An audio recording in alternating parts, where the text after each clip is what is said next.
Okay, so good afternoon, everyone. So last class I described for you the syllabus, okay, for the this module that deals with an introduction to sociolinguistics. So I mentioned all that, but I just want to hear, because I forgot to mention two other axes that we will try to deal with as well.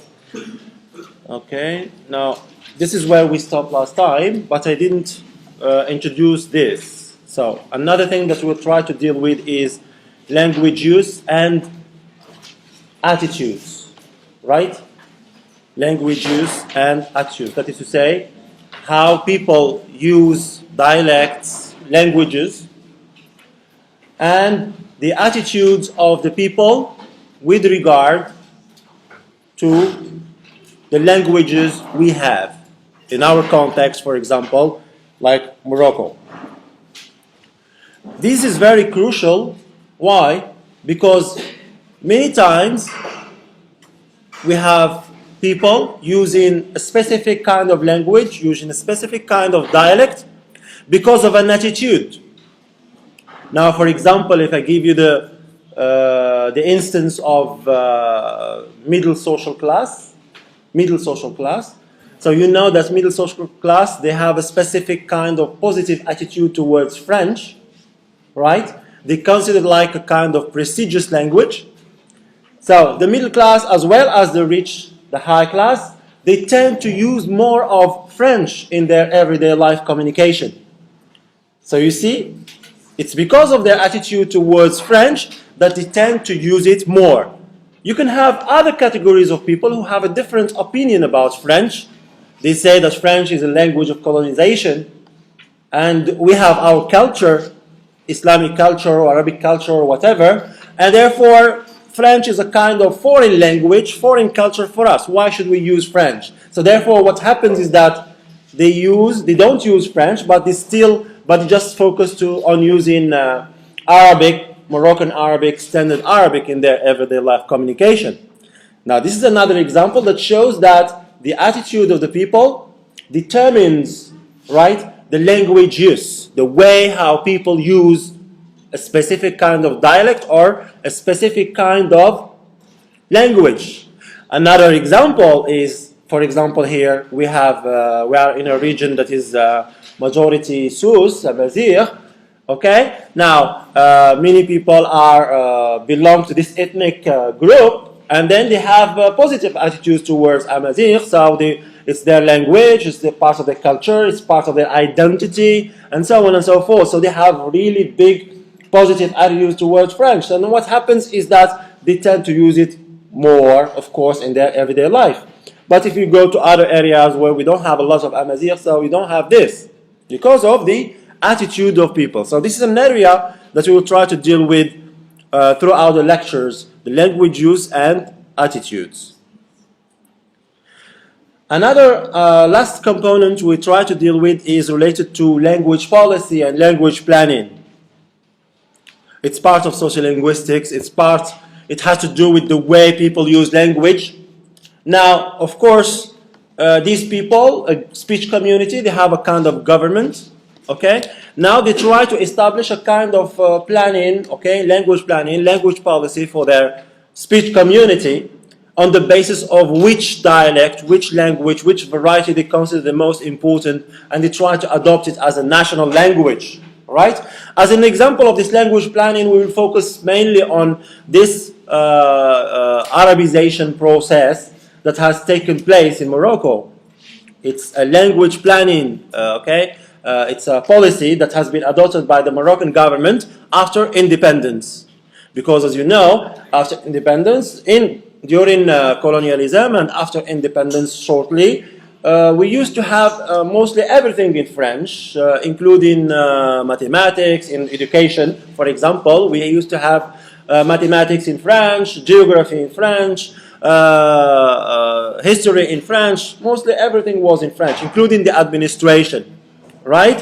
Now what happened is that because of the independence and because of this patriotic feeling, patriotic attitude towards Arab culture, because we want to get independent, not only by asking the colonials to go away, but also by trying to stick to our culture. So what happened is that they tried, of course, to advocate this language planning policy called Arabization, in the sense that they try to Arabize, okay, all scientific subjects. Now, mathematics started to be taught in Arabic, and you are all of you, like me, of that generation.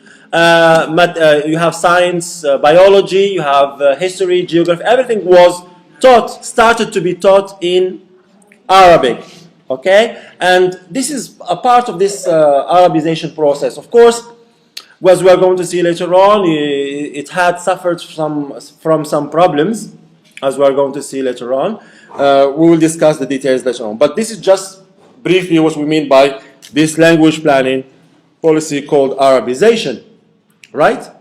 So now with this, I am done with the syllabus, introducing the syllabus to you, and I move on to today's lecture. So by the end of this lecture, you should be able to explain what sociolinguists study. This is what we'll try to learn in this lecture. What is the aim of sociolinguists? What do sociolinguists try to investigate?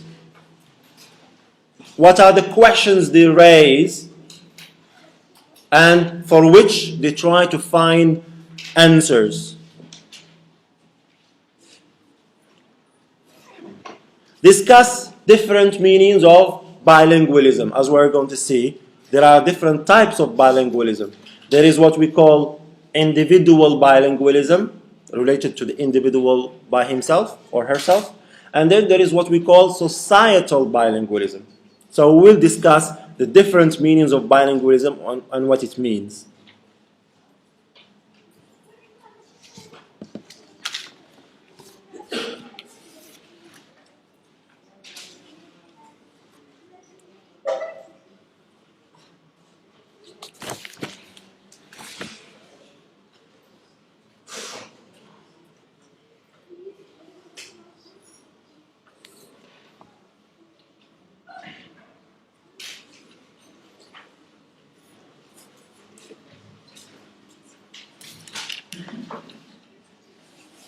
So, the first thing we have to deal with in relation to the first question, what sociolinguists study, is determine the scope, as I told you in my introduction of the syllabus last class, the scope of sociolinguistics. Okay? What sociolinguists study. And as I explained last time, sociolinguistics is a sub-branch of the main specialty called linguistics. Right? So you have linguistics, and as I said last time, can be divided into two parts. There is what we can call the core linguistics, and the core linguistics or the core linguistic sub-branches like phonetics, phonology, morphology, syntax, they try to analyze language per se. Okay? Language per se, alone, without taking into account any other variables. But in addition to these main core sub-branches, there are other sub-branches that incorporate and try to investigate language in relationship to other variables, like sociolinguistics and like psycholinguistics. Here we have a combination of two disciplines. Psycholinguistics, you have psychology, and then you have linguistics. So we try to investigate language from a psychological point of view, and in this regard, there is they study what is referred to as language acquisition 1 and language acquisition 2. They try to investigate how a human being acquires language. What are the psychological prerequisites that a human being has and that help him to acquire a language. So this is psycholinguistics. And then there is pragmatics, that tries to deal with the intentions, okay, that tries to investigate language by taking into account the intention of the speaker, right, by taking into account the context where the utterance takes place, pragmatics. And then there is semantics, okay, semantics, so here still focus just on the language, focus on the meaning, okay? And then there are other branches like neurolinguistics that tries to deal the relationship between the brain and the language. What are the things that we have in our brain and that help us to acquire language? So they say that they will have specific kinds of places in our brain that help us acquire language. So that's why you can have people who haven't been successful in learning a language because of a damage in their brain.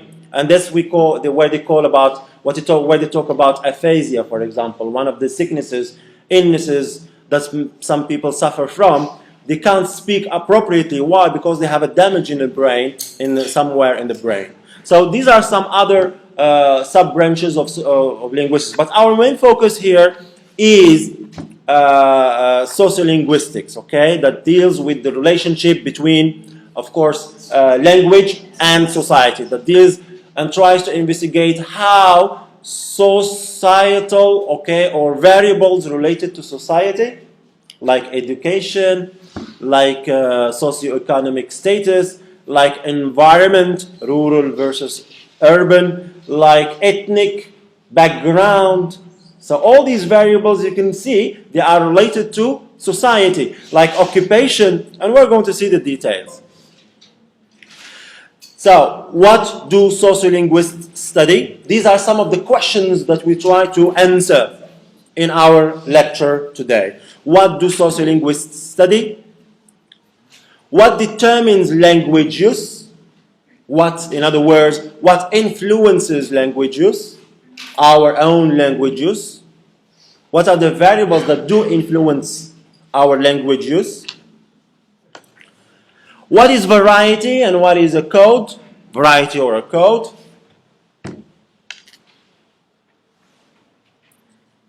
What is the meaning of bilingualism?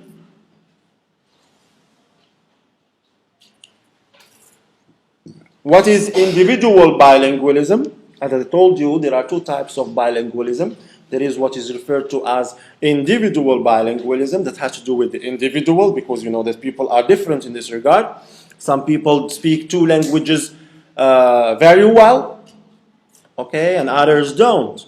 And there is also societal bilingualism.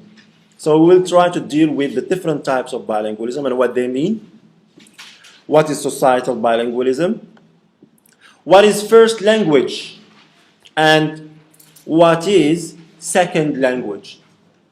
Because when we are talking about bilingualism, we are talking about two languages. So, of course, there is one that comes before another in bilingualism. The child acquires one language first and then acquires another one second. So there is what is called a first language and what is called a second language. So there is some kind of discussion in this regard that we try to go into briefly and discuss it.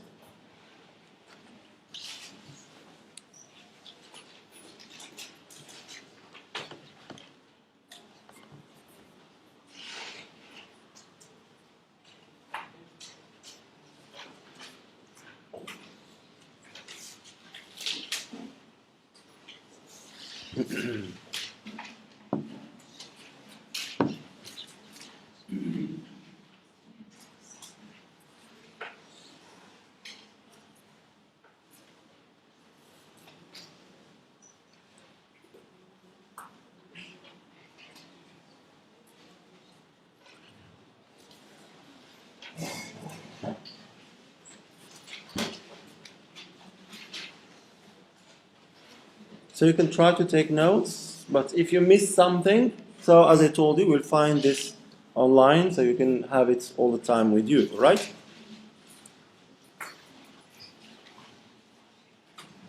So let's ask you, so I have already talked about this several times, so now let's ask you about this. What does sociolinguistics study? I don't want it to be a kind of one person speaking and you listening. I try to cut the lecture into different. Okay. Yes, sir. Yes, so the relationship between society and linguistics, right? Mm-hmm. Yes, sir. Yes, of course. The study of language as a social phenomena. The study of language as a social phenomena. That is how language is used within the society. Okay? Yes, please. Social problems that stop the learning process of language. Yes, the social problems that stop the learning process of a language. Yes. Yeah.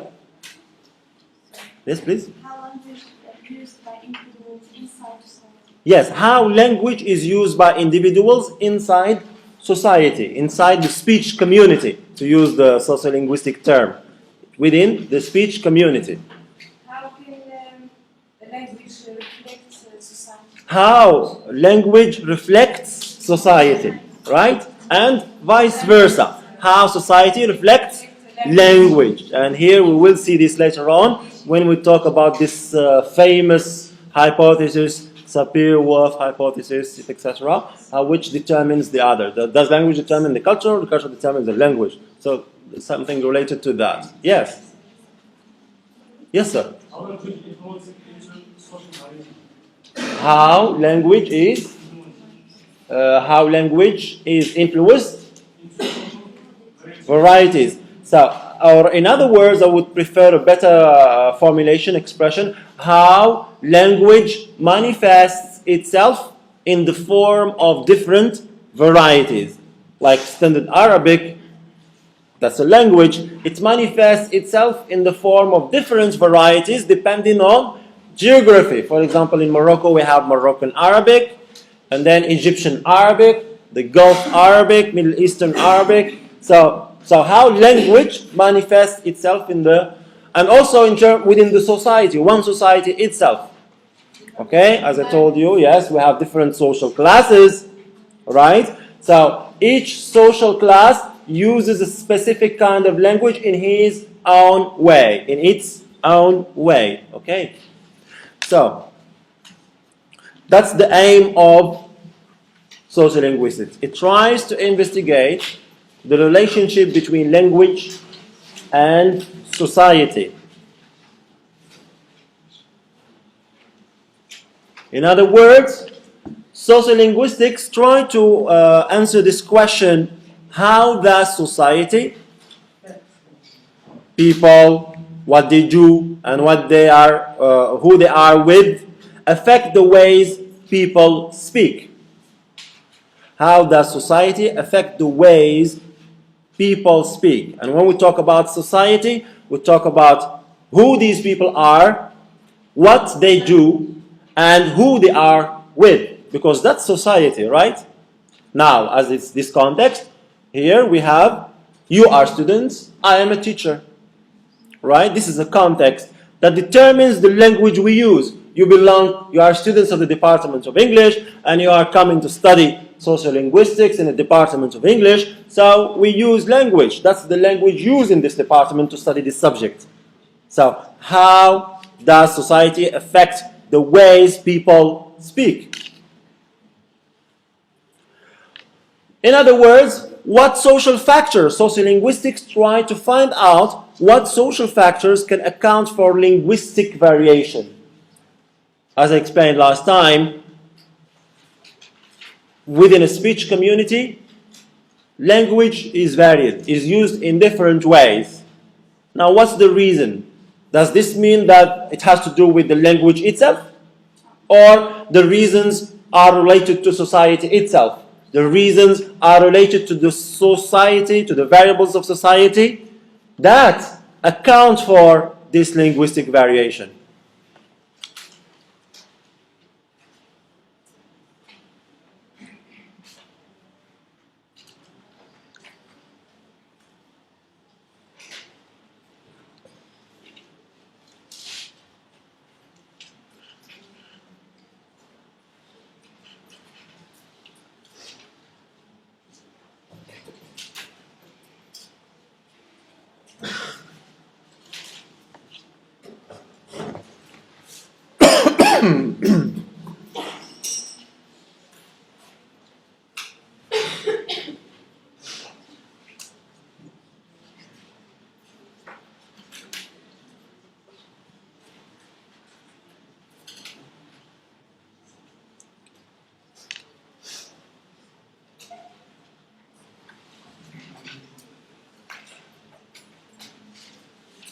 So some examples of aspects of sociolinguistics we will study in this module.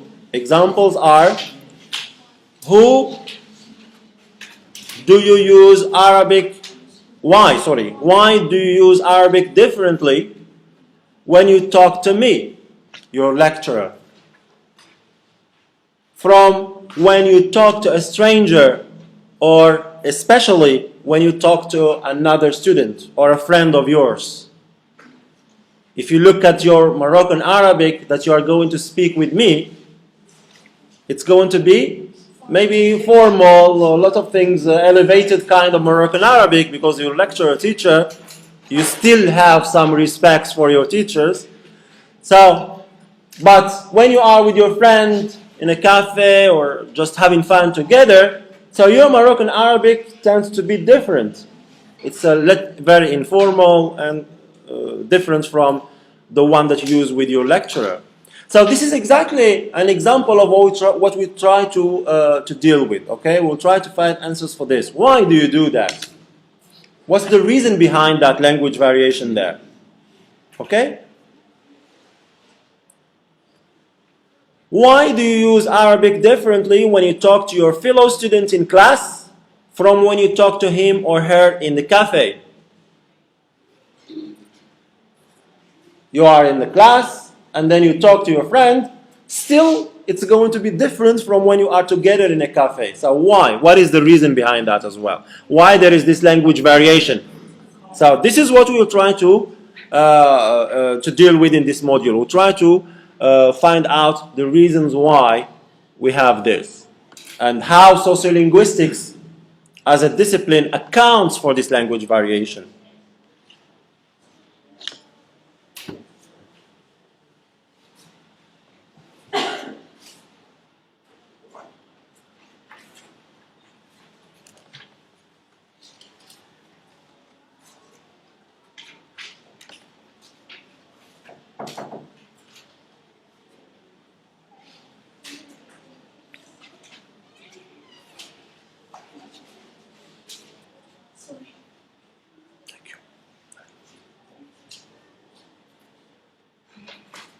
Okay?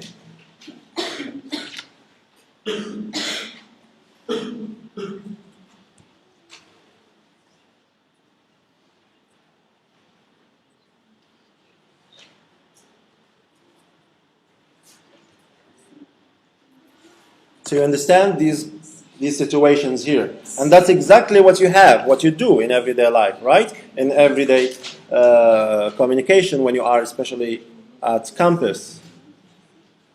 Why do you sometimes switch from Arabic or Amazigh to French or English in the middle of a sentence?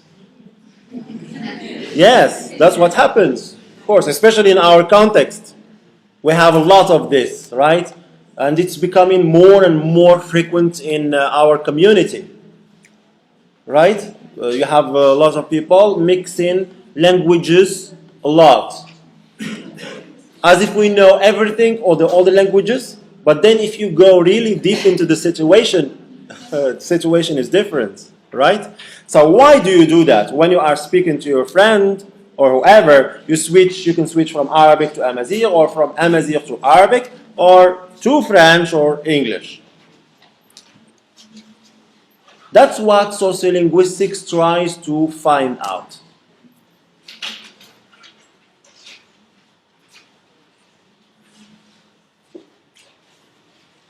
As you can see from the questions, we are dealing with languages.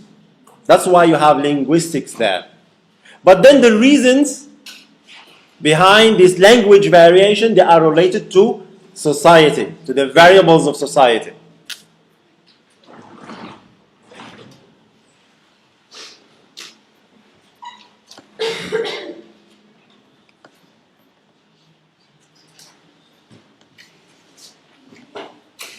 What are some of the differences between the ways men and women use language? Another situation that we have in all speech communities. Men and women somehow speak differently from each other. Now, what is the reason? And here we are going to deal with a variable that is gender. Okay?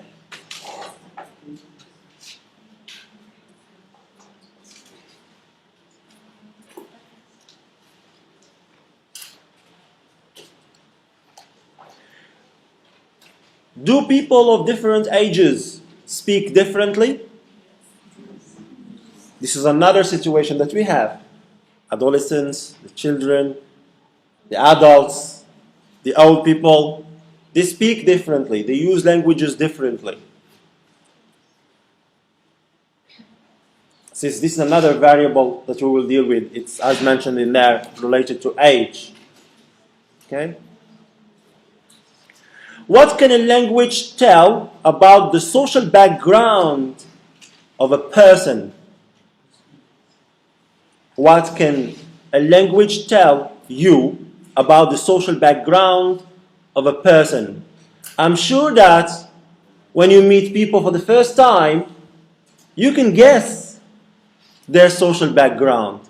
Either you can tell that this person is coming from a high socioeconomic status or a middle socioeconomic status or a poor, low socioeconomic status. That's one thing. You can tell if this person is coming from an urban area or a rural area. You can tell if this person is coming from the north or the middle of the country or the south of the country. So you can have an idea about the social background of people depending on the language they use, depending on the way they use language. This is another thing that sociolinguistics tries to deal with. Will language die? It's part of sociolinguistics as well. It tries to investigate this area. And this is a phenomenon that takes place, that happens. There are languages that die, right? For example, we are dealing with English, but before English there used to be another language no more existing now. Okay, Latin.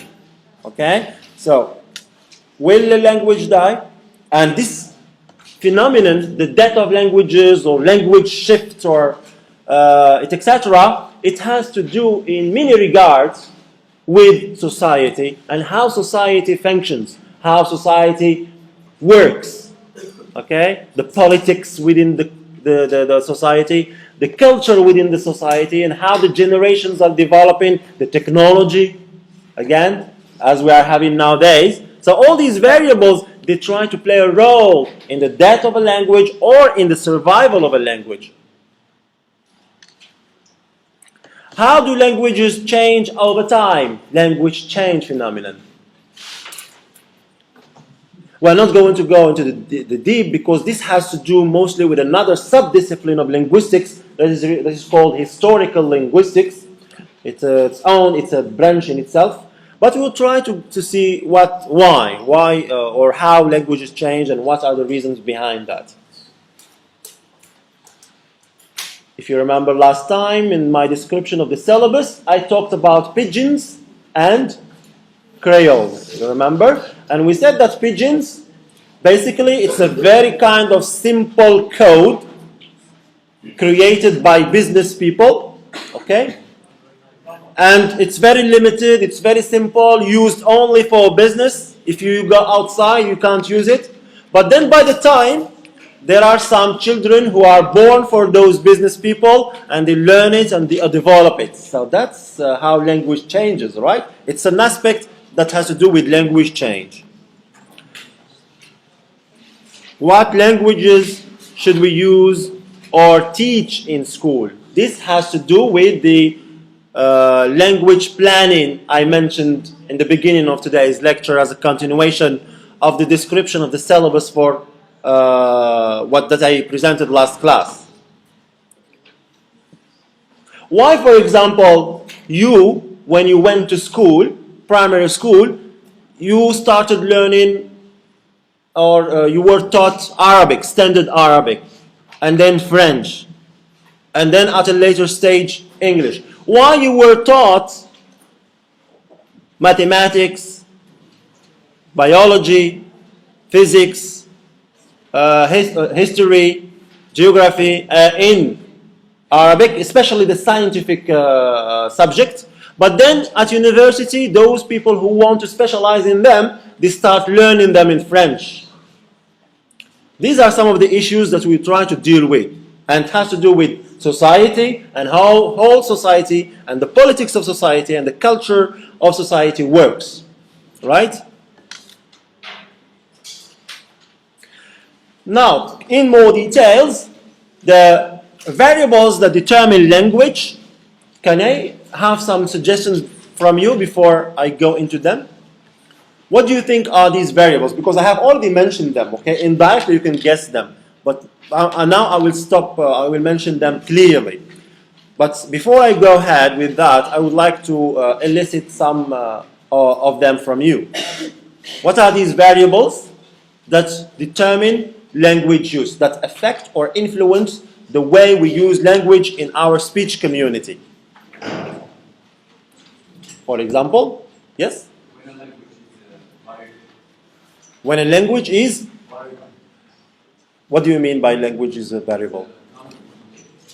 Common. Yeah, of course. We're talking about something common. But I want you to tell me the variables, the variables related to society, okay? And that affects the way we use language. Variables, okay? Sociolinguistic, social variables. Yes, please.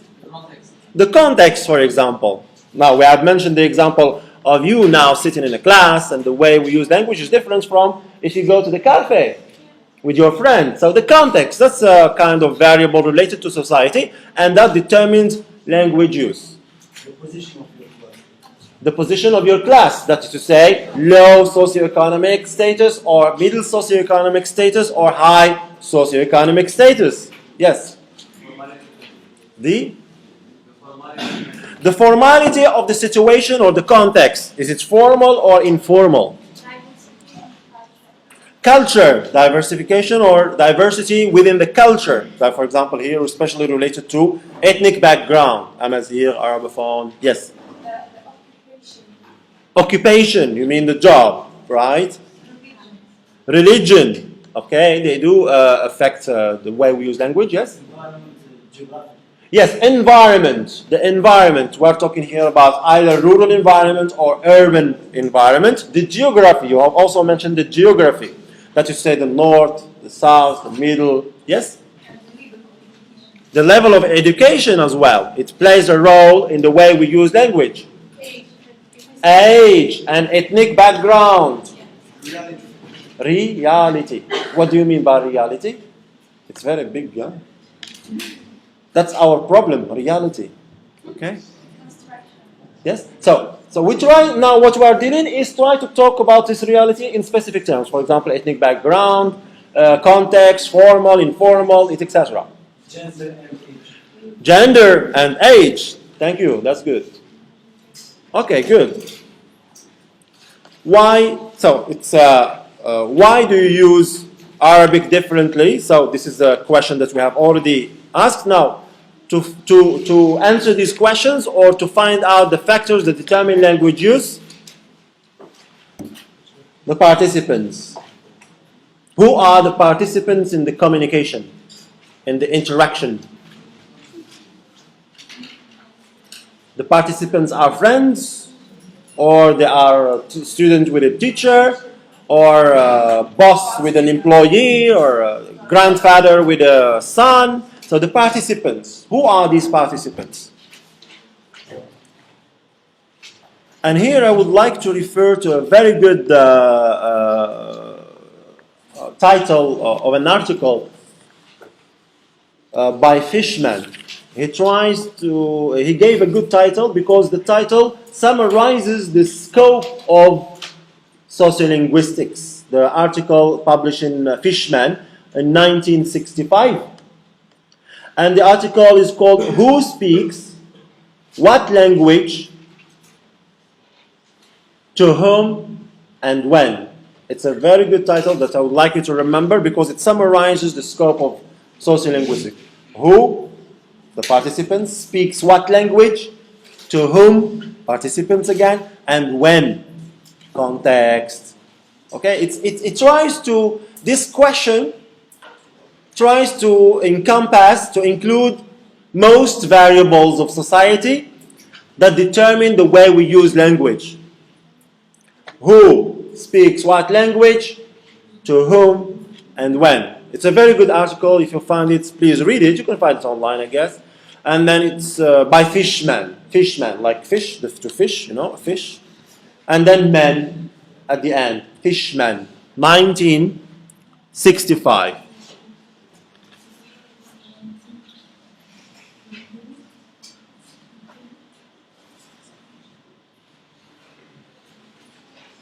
So the participants, that's one variable that determines the language, the way we use language, okay, language use. The setting, or the context, the setting, the place, cafe versus classroom, parliament versus restaurant, TV versus, for example, another radio program or something else. So the setting, the place, the context, where the language is used. So who speaks what language, to whom, and when. When, where as well. We can add there when and where. Okay? The topic you are talking about. I'm sure that when you are revising together among your friends, you are revising sociolinguistics. Okay, your language is going to go further into English. You will use English more than use Arabic or Amazigh, right? I was a student like you, and that's what happened to me. I think the same thing happens to you. No? Yes, sure. Because usually, because you have a lot of terms and that you have to learn in English and etc. So the topic also determines language use. Last time I talked about register, if you remember. That has to do with occupation, the job, and also it has to do with the topic as well. So the mechanics, their topic is about mechanics. Doctors, it's about medications and sicknesses, illnesses, biology, human body, etc. The function of language. We will see this basically when we are going to deal with a concept that is common in Morocco, that is Diglossia. Diglossia. And we will see there that Diglossia, it means that there are two varieties, okay, belonging to the same origin, used within the speech community. In other words, in our community, we have, in everyday life and everywhere, we have two varieties. We have Moroccan Arabic and we have Standard Arabic. Now, each kind of variety has got a specific kind of function. Standard Arabic is called a high variety because it's used only for formal situations, etc., and doing business and administration, education, the function of language. While Moroccan Arabic is called as a low variety because it's used in informal situations, everyday life, so the function of the language, okay? The function of language determines our language use as well. So the function. We will come back to it in detail, Diglossia. Remember this term. Social dimensions have to do with socioeconomic status, right?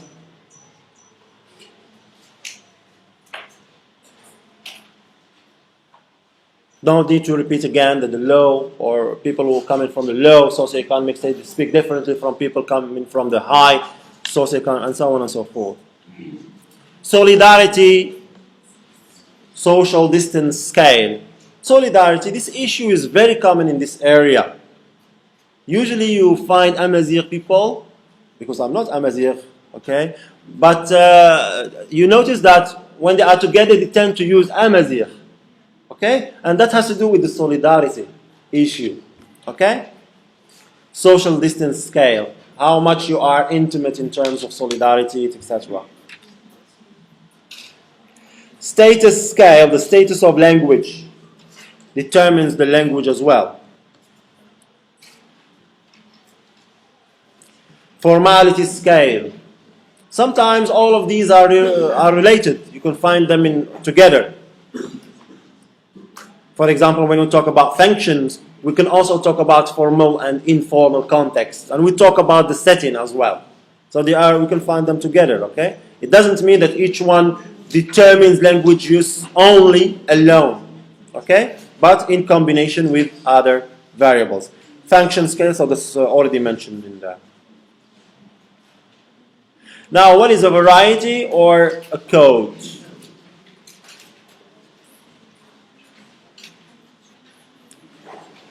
Spolsky, 1998,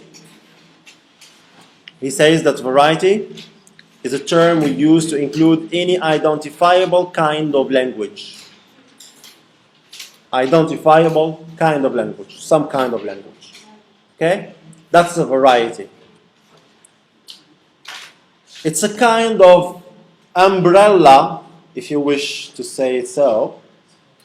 Okay, the general term, the variety, and then from this general term you can have languages, you can have dialects, you can have vernaculars, you can have registers, you can have, so it's all types of things, okay, together. So it's a term we use to include any identifiable kind of language.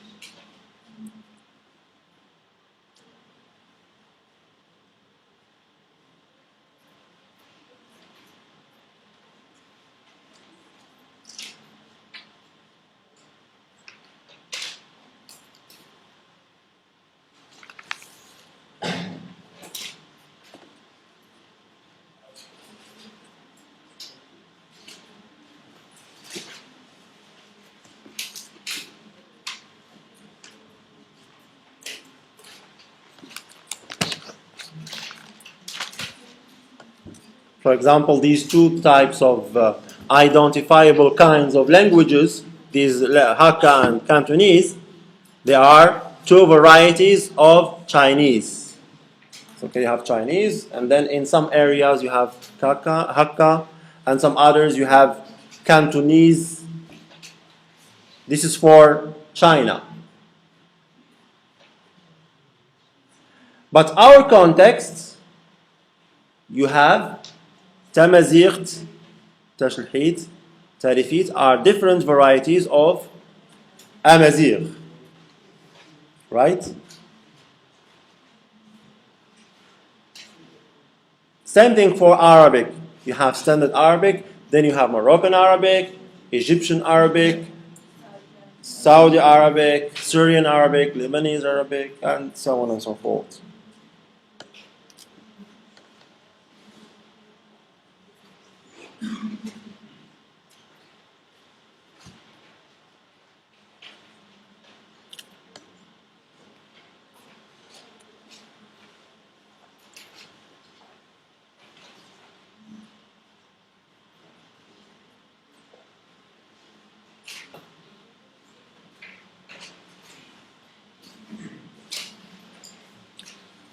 Moroccan Arabic and Egyptian Arabic are different varieties of Standard Arabic. So this is an abbreviation. Moroccan Arabic and Egyptian Arabic are different varieties of Standard Arabic.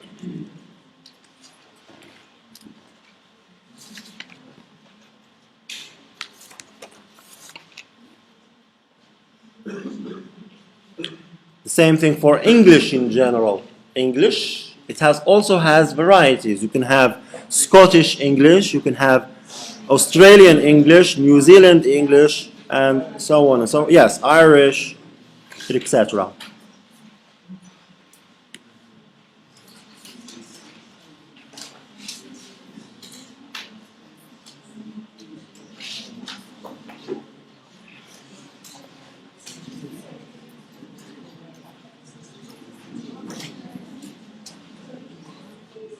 Okay, I'm going.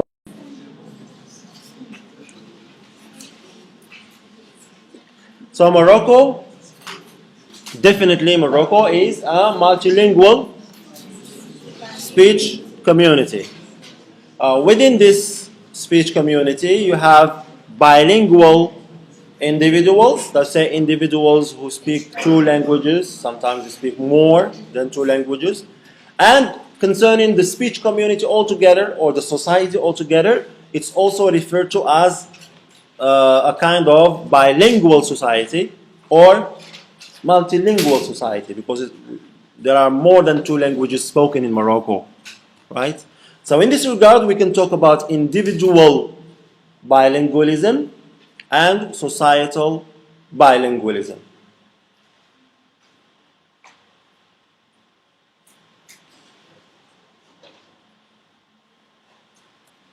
Within a speech community.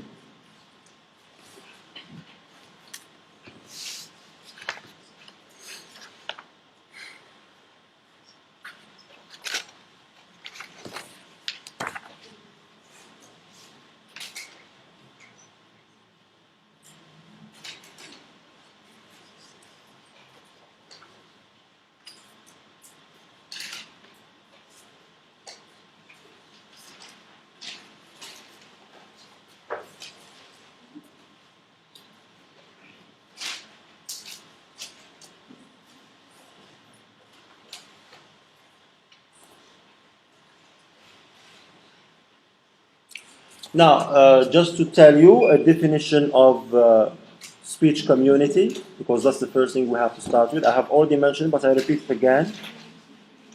It can be defined as a community in which the same language is used. You can write if you wish. A speech community is defined as a community a speech community is defined as a community in which the same language is spoken, is used by people belonging to this community. Speech community is defined as a community, a group of people, a community, in which the same language is used by the people belonging to that community. Now I give you a quotation by Himes, 1977, a definition of speech community. So Himes, H-Y-M-E-S, Himes, H-Y-M-E-S.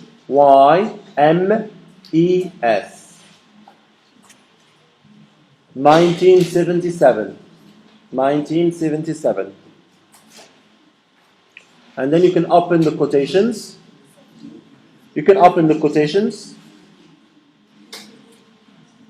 A speech community is defined. A speech community is defined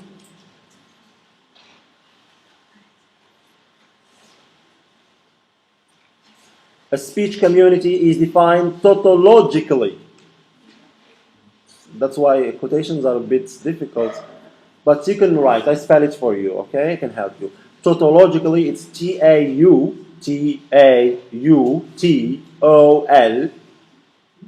I repeat again. T-A-U-T-O-L.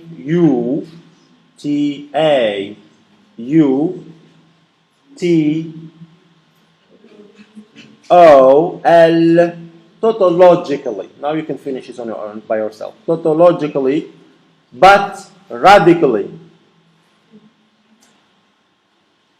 Tautologically, but radically,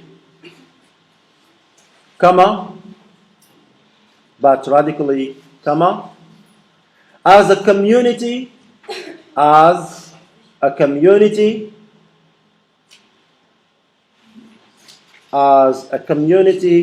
sharing knowledge,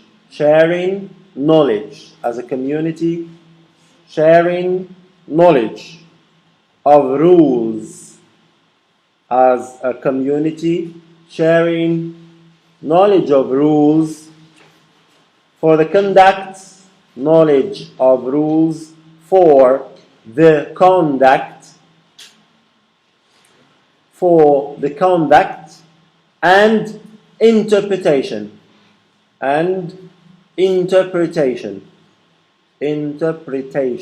of speech, and interpretation of speech.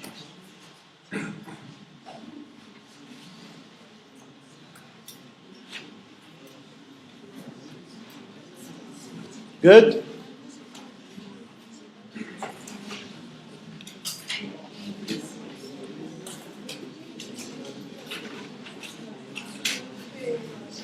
Now, let's see what is the meaning of bilingualism. Simply, it is the ability to use two languages. It is the ability to use two languages. That's bilingualism, just two. Now, for more than two, it's multilingualism, right? The ability to use two languages. Bilingualism is the ability to use two languages. Example, Arabic and Amazigh. Or Amazigh and Arabic, as you like. You can choose the order you want, no problem. I choose this one because that's my order. I started learning Arabic and then Amazigh. But for you, maybe it's some of you, maybe many of you, it's the opposites. Amazigh, then Arabic. It doesn't matter, right? It doesn't matter. ماشي مشكلة. Amazigh or Arabic comes first, no problem. Yes or no? Yes. Yes, that's very good. Thank you.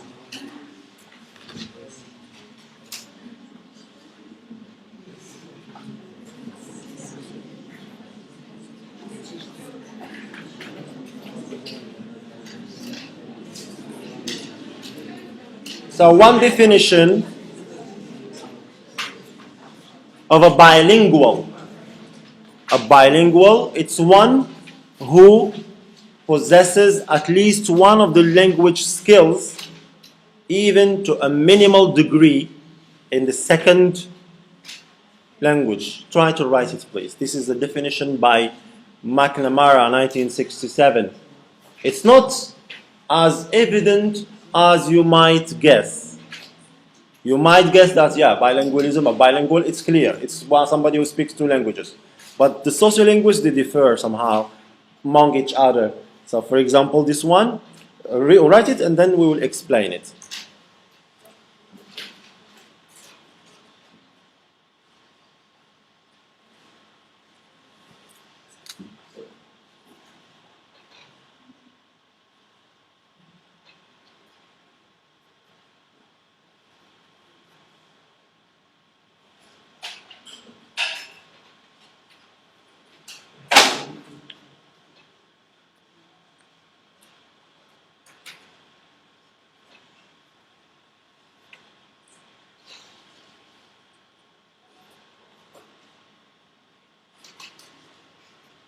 So one who possesses at least one of the language skills, even to a minimal degree, in the second language.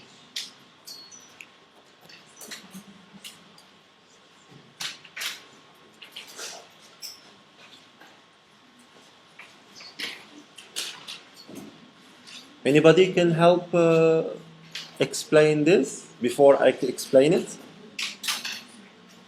It's simple, very simple. Just try to make some thinking and say your suggestion.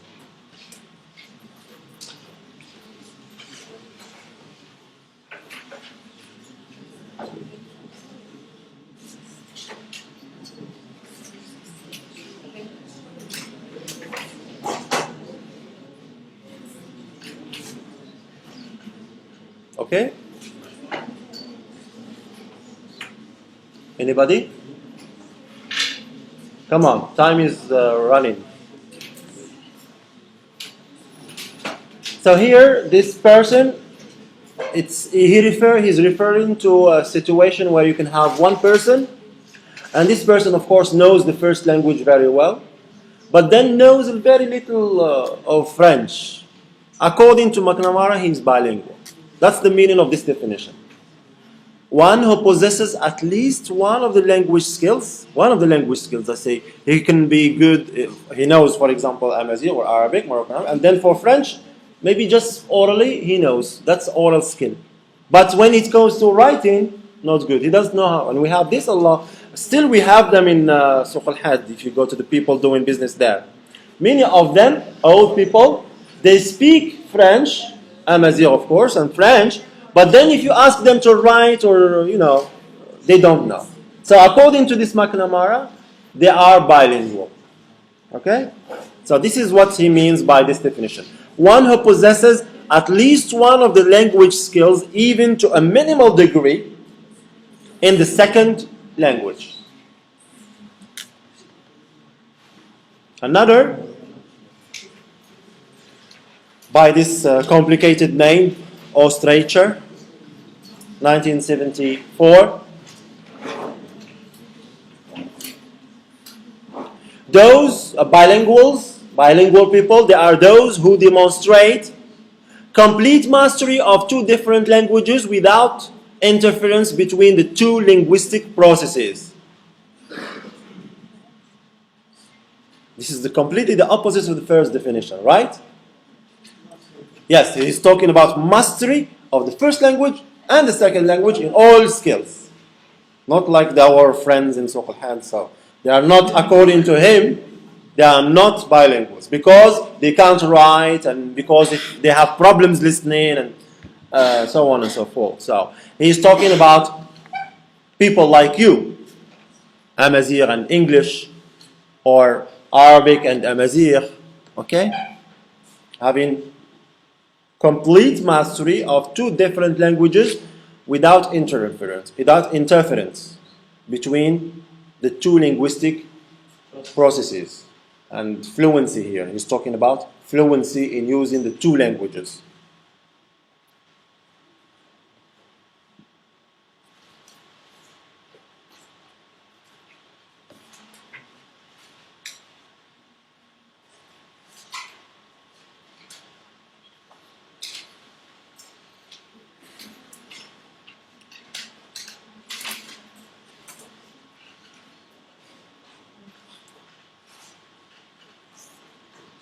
So here you can see the difference between sociolinguists. It has to do with the degree of bilingualism, of mastery, degree of mastery of the two languages. They differ simply in this regard. So one of them is less than the other.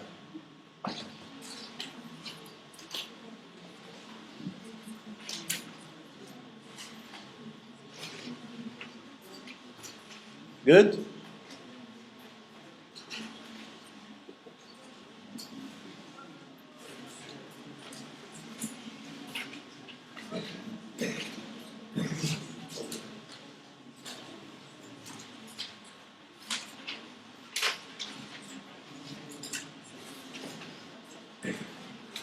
We move on.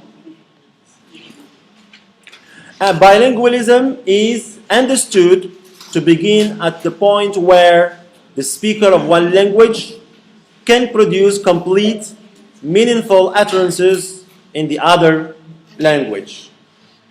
When somebody starts to produce complete, meaningful utterances, sentences in the other language, he is referred to as a bilingual. There is bilingualism. He has bilingualism.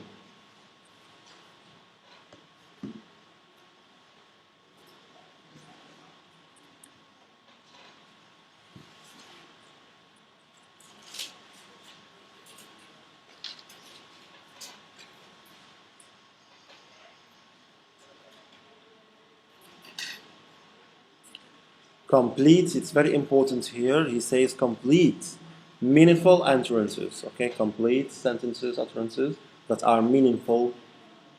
At that stage, when that person starts to do that, that's bilingualism. He's said to be a bilingual.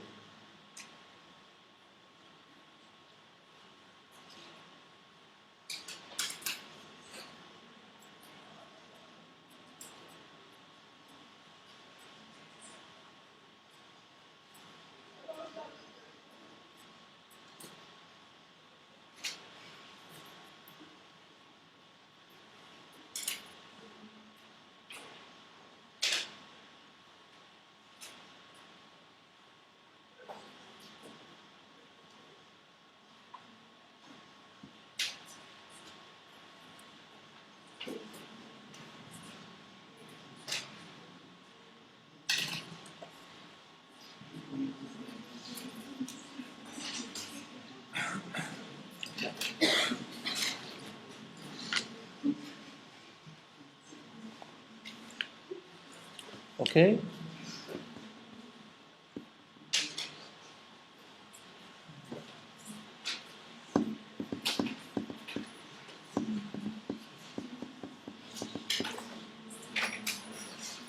So let's move on. Individual bilingualism.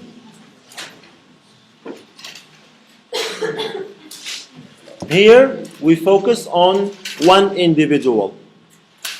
We focus on the linguistic competence of one person, individual persons. When we talk about individual bilingualism, we talk about and we focus on the linguistic competence of individual persons. We focus on the linguistic competence of individual persons with regard to their L1 and L2. Language 1, language 2. The first language and the second language. Their competence in each one of them.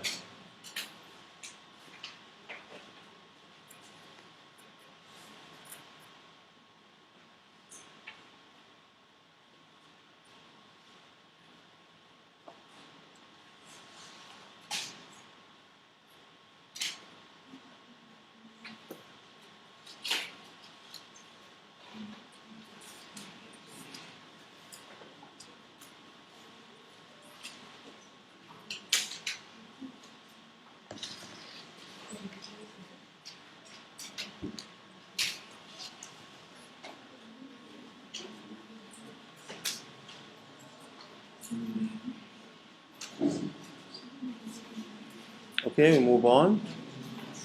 Now, since we are talking about L1 and L2, we need to have, we talk a bit about what is this L1 and what is L2, because they might sound like simple, okay? You tell me, well, it's my first language, and then, but there is discussion, there are issues when we go into these. This term is used in different overlapping ways.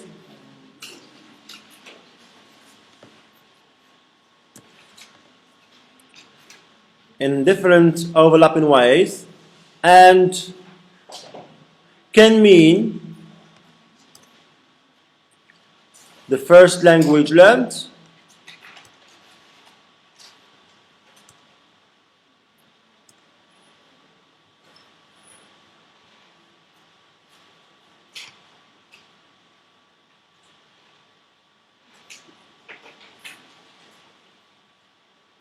the stronger language,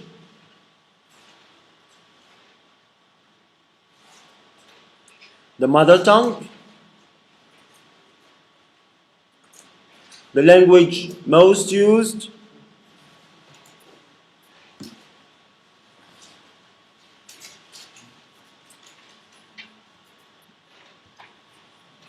and if you look carefully into these, they simply deal with the characteristics and features of the L1, of the first language. So, a first language, it is the first language you learned, that's a feature of it. It's also the stronger language, the individual is stronger, is better in talking and speaking in terms of his linguistic competence regarding L1. It's also the mother tongue with one of the features. He learns it at childhood with his parents. And also it is the language mostly used.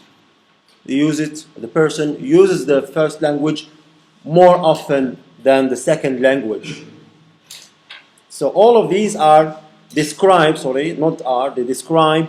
characteristics of L1, first language.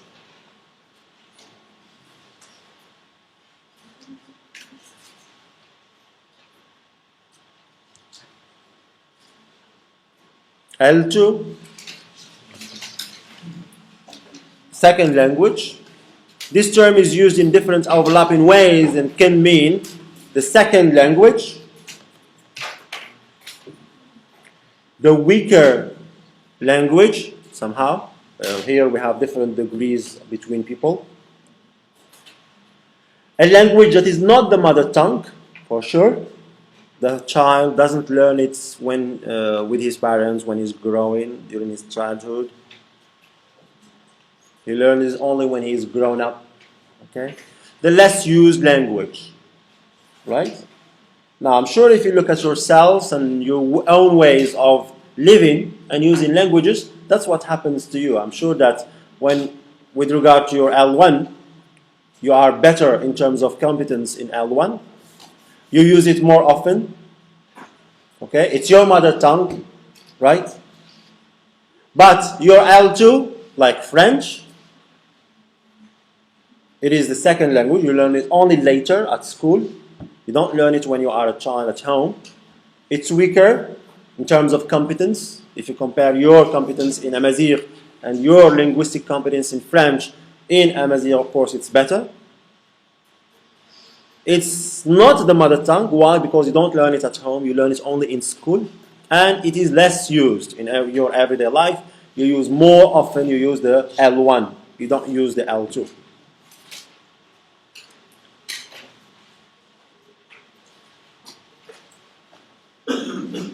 Second language sometimes used to cover third or further languages. Sometimes we can use it to refer to even third or other languages. Sometimes, not all the time. It's not important. So that's for individual bilingualism. What is societal bilingualism? When we talk about societal bilingualism, we focus on the roles and functions of different languages in one society. So we are moving from describing the languages spoken by one individual to the languages spoken by the whole speech community, by the whole society. Focus on the roles and functions of different languages in one society. How different languages are used, for which functions, who speaks what language, for with whom and when, within the whole society.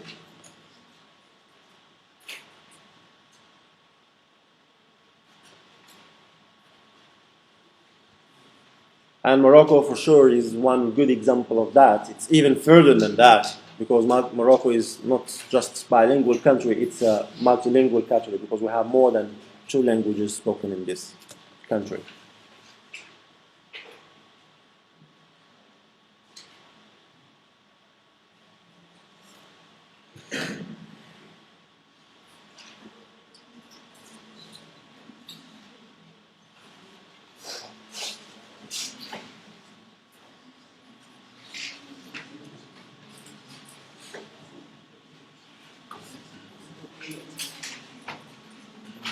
Another thing that we have to differentiate is second language versus foreign language.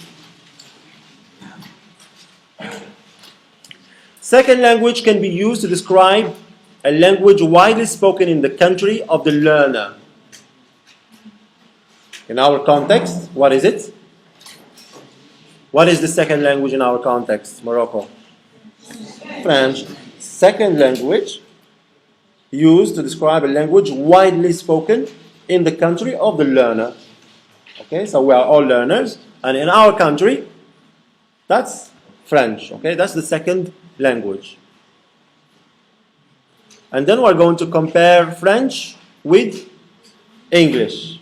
So, French is a second language, but English is a foreign language. Foreign languages or foreign language refers to a language taught in school. It is taught in school, the same like French, but there is a difference between French and English in our country, right? What is that difference? Which is not normally the foreign language, English in our case, not normally used as a means of instruction in schools or as a language of communication within the country, in the community, or in the bureaucracy. French, it is taught in school, and English also taught in school. We learn it in school. But the difference is that French, especially at lower levels, primary to baccalaureate, French is also used as a language to teach subjects. Okay? But English only at later stages. We learn it only as a language after baccalaureate. But when you go to the Department of English, that's when you start, having this. French to teach you sociolinguistics, or to teach you whatever kind of discipline. Another difference between the second language and the foreign language, between French and English, is that French is widely spoken, widely used in the community, widely used in the country, in the community, or in the bureaucracy. Yes or no?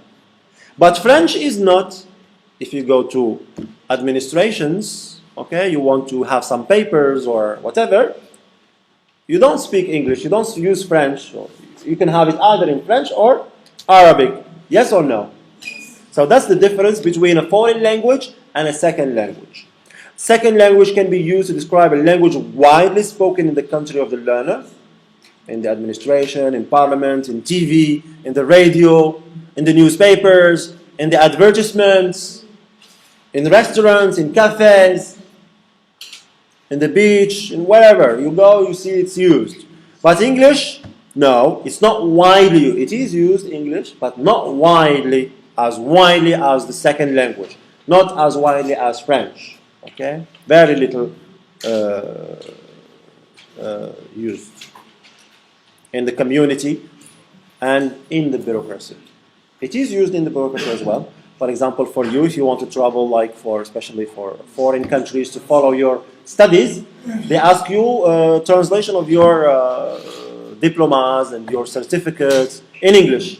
So you go and you do the translation, certified translation, but not very rarely that you can have this. Not like the case of French.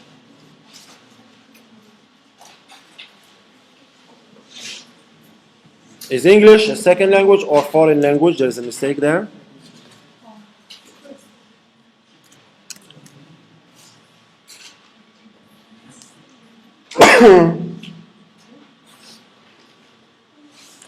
It is a foreign language in our country. It is a foreign language. It's not a second language. But in Hong Kong, for instance, or if you don't want to go up to Hong Kong, you can go only to Egypt if you wish so. Okay, it's near. So Egypt, the second language there is English instead of French for why, colonialism. So that's why because we were colonized by the French, now French is our second language, but they were colonized by the British, and their second language is English. In Hong Kong, it's the same thing, okay? They have English there. Don't write all that, okay? There's no need. It has to do with different issues.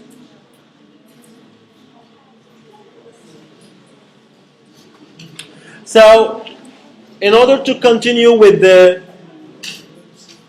questions that sociolinguists try to answer, okay, so what are the roles and functions of different languages varieties in a society? And in this, for bilingualism, okay, let me go back. What are the roles and functions of different language varieties in a society? Moroccan Arabic, Amazigh, French, English in Morocco. How are these languages used in Morocco? Who speaks what language, to whom, when, and where? That's what sociolinguistics try to investigate among all these languages used in Morocco. In other contexts, you can have only two, okay? It depends on the speech communities. In our speech community, we have more than this, two. Now we move on and talk about another concept called diglossia. People who have already heard this concept and heard talks about this concept, can you raise your hands? Students who have already heard this concept, diglossia. Don't worry, I will not ask you what it means. Okay? I just ask you, have you already heard about it? No? Never? Ever? Sure? Okay. It's very simple. That's Morocco. When we talk about diglossia, we talk about Morocco. Okay? We talk about the languages spoken in Morocco. If you focus on Morocco, and please focus just on Standard Arabic and Moroccan Arabic. Okay? Can you forget people who are Amazigh? Can you forget about Amazigh a little bit? Okay? Now, for these two varieties, Standard Arabic, and Moroccan Arabic. And then, again, if we go and ask about how are these two language varieties used in Morocco, Standard Arabic, where is, let's say, where is and how is Standard Arabic used, and where is and how is Moroccan Arabic used? Now, can you tell me where do we use Standard Arabic? Inside the classes. Where else? Yes? In general, it's formal situations, but let us go to the details. So we have classroom. Other examples of formal context or situations? Media, bureaucracy, administration, formal meetings, in the mosques, for example. Where? Standard Arabic. أمي أريد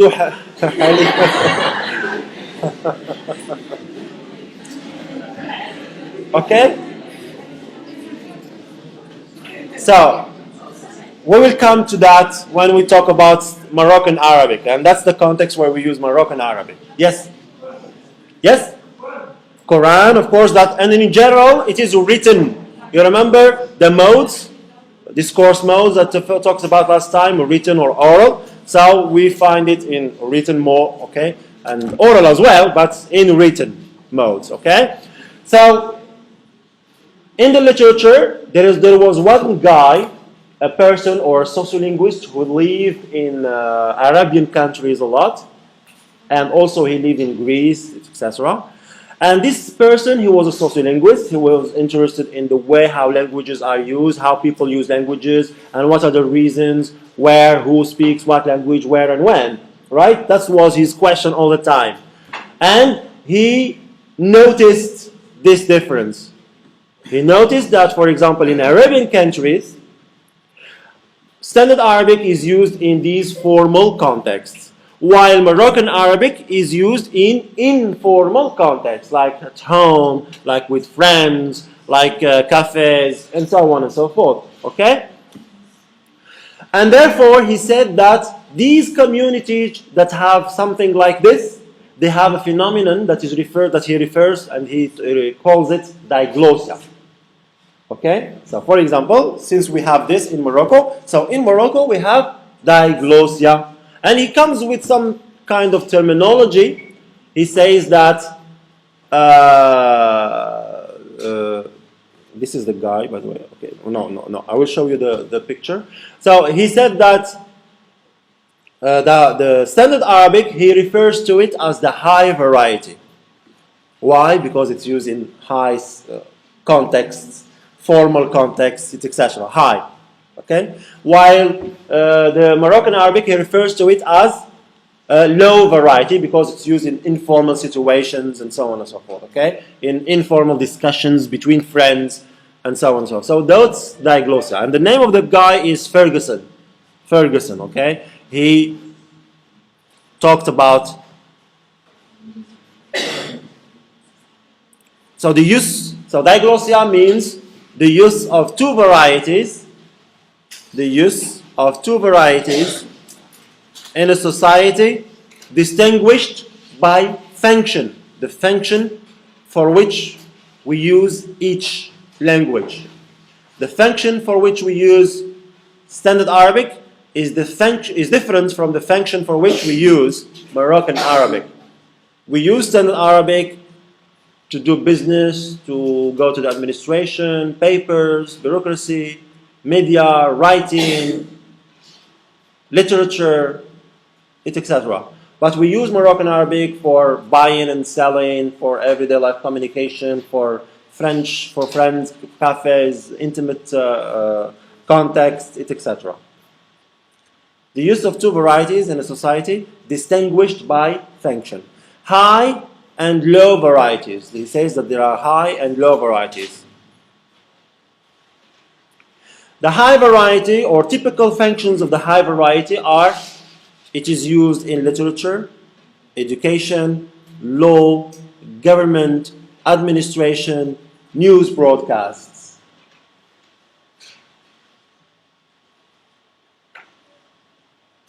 H variety is used in formal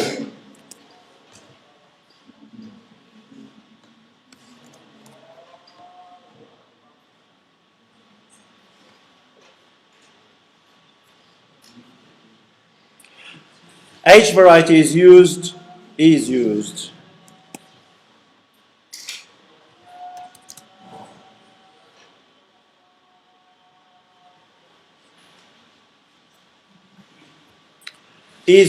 in formal official occasions, example, delivering a speech, holding a meeting. The H variety is usually learned in school. We don't learn it as a mother tongue. So therefore, Standard Arabic for us is not the mother tongue. Our mother tongue is Moroccan Arabic because that's the one we learn when we are kids, babies, from the language in which we are socialized. Okay?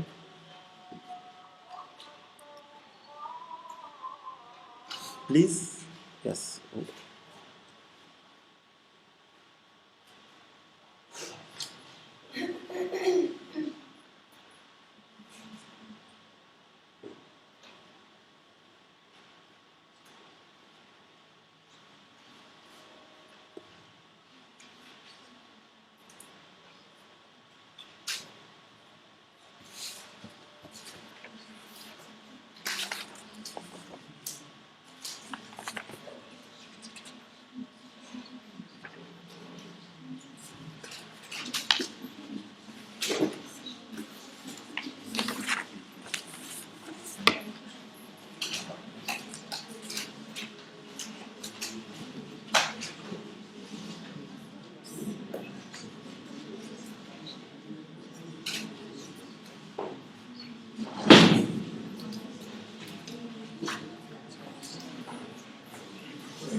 Now, for the low variety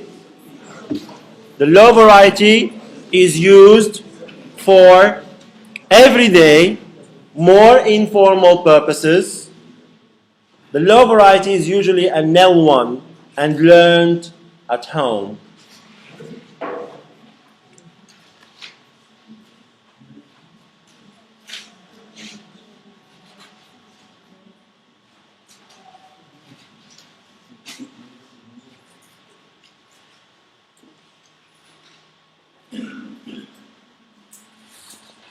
And to be more specific, the first one who coined the word diglossia, la diglossie, he is Marseille in 1930, 1931.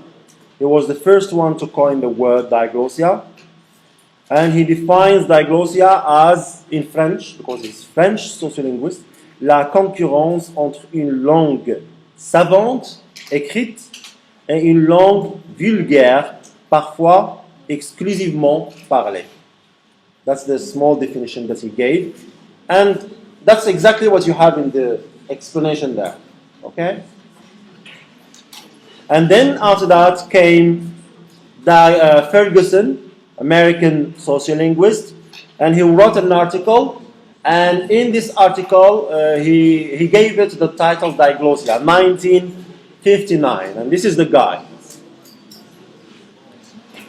So can we continue with characteristics of, we're going to finish very shortly. Characteristics of the high varieties and the low varieties. So the H variety has high prestige.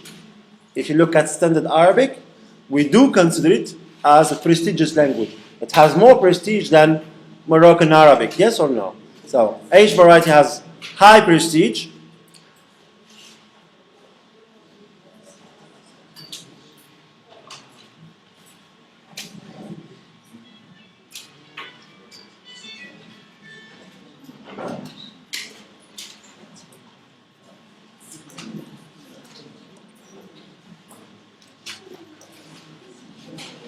So, diglossia, yeah, okay, that's fine. It's, prestige, okay? High variety has more prestige. That's the only thing you have to know. And if you don't take some notes, as I told you, you will have it later on in the PDF format or in video to take your notes. Now in Singapore, again, Morocco is not the only one who has this. So Singapore, you have Mandarin, okay, is the high variety, Singapore English formal variety. And the low variety is Cantonese, Hokkien, Singapore English informal variety. They have two types of Englishes, in other words. They have the high English, or the high variety, and the low variety. Mandarin, and like Standard Arabic for us, and Moroccan Arabic. The case of Morocco, and that's Ferguson, that's the name of the guy, the American sociolinguist I told you, 1959. And he referred to Standard Arabic as the formal variety, as the high variety, and Moroccan Arabic as the informal variety, the low variety. That's the diglossia in relation to our Moroccan context. And this is the guy. Okay. Next lecture, inshallah, we will study his article, because there are many things we have to talk about in differentiating between the high variety and the low variety. Thank you.